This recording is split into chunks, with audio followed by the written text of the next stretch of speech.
अच्छा सुनो, सब्सक्राइब करते वक्त ना घंटी बजा देना ताकि जब मैं ऑनलाइन आऊं तो तुम्हारे फोन की भी घंटी बजे। जिसमें आपकी अब भूल हटेगी तब आपकी भक्ति फलेगी कि ना बेटा आपका है, ना बेटी आपकी है, ना या कार आपकी है, ना कोठी आपकी है। अब आपके बच्चे नहीं हैं, ये परमात्मा के बच्चे हैं। आप परमात्मा के नौकर हो और परमात्मा ने आपके पास ही अपने बच्चे भेज दिए, बेटा या बेटी।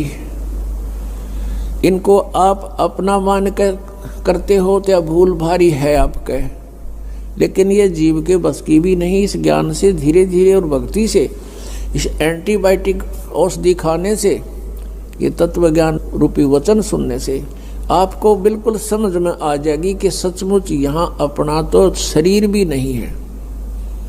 तो हमने इन बच्चों को जो आपको भगवान ने दिए हैं, इनके दास नौकर बनकर आपने इनकी परवरिश करनी है। भगवान से डर के इनकी सेवा करनी है, जैसे एक नौकरानी और एक नौकर मालिक के बच्चों की कितनी केयर टेक करता है। इस दास को इतिहास अब याद आते हैं, उदाहरण आते हैं जो संसार में घटे हुए हैं। भगवान ने जो हमें उदाहरण दिए हैं वो सत्य हैं। एक समय दास जब सर्विस करता था, ऑफिस में बैठा था और सामने गली थी, सड़क, और ऑफिस से 2 मकान छोड़कर लेफ्ट साइड में एक बहुत बड़े धनवान व्यक्ति का मकान था, कोठी थी। उसकी एक पुत्री थी, लड़की ज़्यादा से ज़्यादा 8-9 वर्ष की होगी। उसके लिए एक नौकरानी छोड़ रखी थी और उस लड़की का स्कूल वहाँ से ज़्यादा 10 फरलांग होगा, यानी 2000 फुट मुश्किल से 5 एकड़ की दूरी पर। तो वो लड़की को नवाती धवाती, उसके सारे कपड़े चेंज करती और सारा उसको व्यवस्था रखती, खाना पीना दूध सब समय पर खिलाती। और उसको जब छोड़ने जाती थी स्कूल में, पैदल छोड़ के आती थी, थोड़ी दूरी थी, तो वो क्या करती थी, जून के महीने में एक छोटा सा छाता लेकर लड़की पर तो छाता रखती थी और स्वयं धूप में चलती थी, क्योंकि वो मालिक की बेटी थी। और जब उसको नौकरी से निकाल दिया, उसने झांका भी नहीं उधर, और पहले वो उसको इतना प्यार देती थी, शायद माँ भी नहीं दे सकती। तो ऐसे ही हमने इनको मालिक के बच्चे जानकर, और हम सभी यहाँ कष्ट में हैं, दुखी हैं, एक दूसरे को समझकर, जैसे एक सास बहू है और सास बहू का कहते हैं कुत्ते बिल्ली वाला बैर हो जाता है। ऐसा क्यों है? बिना ज्ञान के गाटा जुड़ रहा है।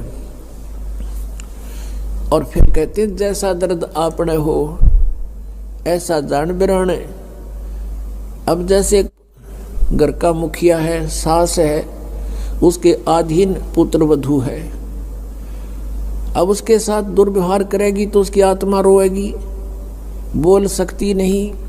तो वो आत्मा की जो पुकार है वह भगवान के दरबार में डिपॉजिट होती है और उसका प्रतिफल बहुत भयंकर होता है। फिर क्या होता है कि कई जगह ऐसा है कि पुत्र वधू इतनी हैवी है सास पर, उसको तंग करती है। तो उस समय ये ज्ञान याद रखना चाहिए कि हम इस काल ने ऐसी व्यवस्था में जोड़ रखे हैं, क्योंकि यहाँ व्यवस्था ऐसी है। कबीर मनुष्य जन्म दुर्लभ है, मिले न बारंबार, तरवर से पत्ता टूट गया, बहुर न लगता डार।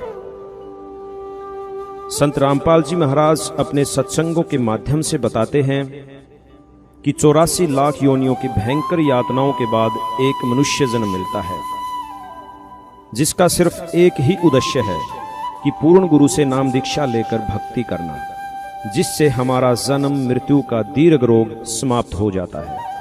वर्तमान समय में पूरी पृथ्वी पर पूर्ण व आधिकारिक गुरु संत रामपाल जी महाराज ही हैं और विश्व कल्याण के कार्य में लगे हुए हैं।